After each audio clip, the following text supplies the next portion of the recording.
চট্টগ্রাম আদালত পরিদর্শন করছেন প্রধান বিচারপতি। বিস্তারিত জানাবেন সহকর্মী রনি দত্ত। রনি, সবশেষ কি অবস্থা?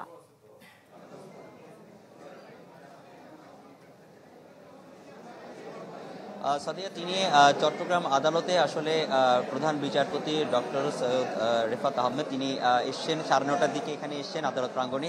আসার পরই তিনি চট্টগ্রাম আদালতের বিভিন্ন যে প্রাঙ্গণগুলো, আদালতের যে প্রাঙ্গণ, সেই প্রাঙ্গণে তিনি আসলে পরিদর্শন করেছেন বিভিন্ন জায়গায়। এখন তিনি অবস্থান করছেন জেলা দায়রা জজ আদালত মোহাম্মদ সাইফুল ইসলামের তিনি এজলাস, তিনি যে খাস কামরা রয়েছেন সেই খাস কামরা রয়েছেন এবং তিনি সেখানে কথা বলছেন। এবং এর আগে তিনি মহানগর দায়রা জজ এবং একই সাথে বিভিন্ন যে এজলাসগুলো রয়েছে সেগুলো পরিদর্শন করেছেন এবং এই পরিদর্শনের পাশাপাশি আদালত প্রাঙ্গণের নিচের বিভিন্ন যে পরিবেশ সেগুলো তিনি পর্যবেক্ষণ করেছেন।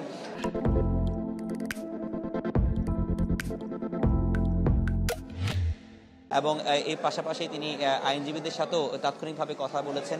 আমরা দেখতে পাচ্ছি তিনি হয়তো এখন এই মুহূর্তে তিনি বের হচ্ছেন, জেলা ও দায়রা জজ আদালত থেকে বের হচ্ছেন এবং অন্য একটি জায়গায় হয়তো পরিদর্শনে হয়তো যাবেন, আরও বিভিন্ন জায়গায়।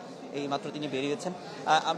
আমরা দেখেছি তিনি বিভিন্ন জায়গা আসলে পরিদর্শন করেছেন এবং এজলাস আইনজীবীদের সাথেও কথা বলেছেন এবং আইনজীবীরা যেটি বলেছেন বিভিন্ন দাবি দাওয়া কিন্তু তুলে ধরেছেন, বিশেষ করে তাদের যে সার্কিট বেঞ্চ, হাইকোর্টের সার্কিট বেঞ্চ এবং একই সাথে অবকাঠামো উন্নয়ন, এজলাসের এসি সহ বিভিন্ন যাদের যে অবকাঠামো উন্নয়নগুলো রয়েছে সেই অবকাঠামো উন্নয়ন বিষয়ে নানা কথা তিনি কিন্তু আসলে আইনজীবীদের সাথে তারা দাবি করেছেন এবং তিনি এসব বিষয়ে সংস্কার বিষয়ে তাদেরকে আশ্বস্ত করেছেন এবং বলছেন যে কি যেসব সংস্কারগুলো প্রয়োজন সেগুলো বিভিন্ন যে সংশ্লিষ্ট যারা অংশীজন রয়েছেন প্রত্যেকের সাথে জানিয়ে তিনি আবার ভিন্ন ভিন্নভাবে তারা কথা বলবেন, আলোচনা করবেন এবং সেই বিষয়গুলো তাদের বিভিন্ন আলোচনা সভা রয়েছে, মত বিনিময় সভা রয়েছে, সেখানেও কথা বলবেন, সে বিষয়গুলো উঠে আসবে। তার প্রাথমিকভাবে সিনিয়র আইনজীবীরা যারা রয়েছেন তার সাথে যে কথা হয়েছে তারা আমাদেরকে জানিয়েছেন হাইকোর্টের যে সার্কিট বেঞ্চের কথা যেগুলো বলেছেন, আদালতের যে নিরাপত্তা সেই নিরাপত্তাটা যাতে বাড়ানো হয় সে বিষয়টা নিয়ে জোরদার করার কথা বলেছেন।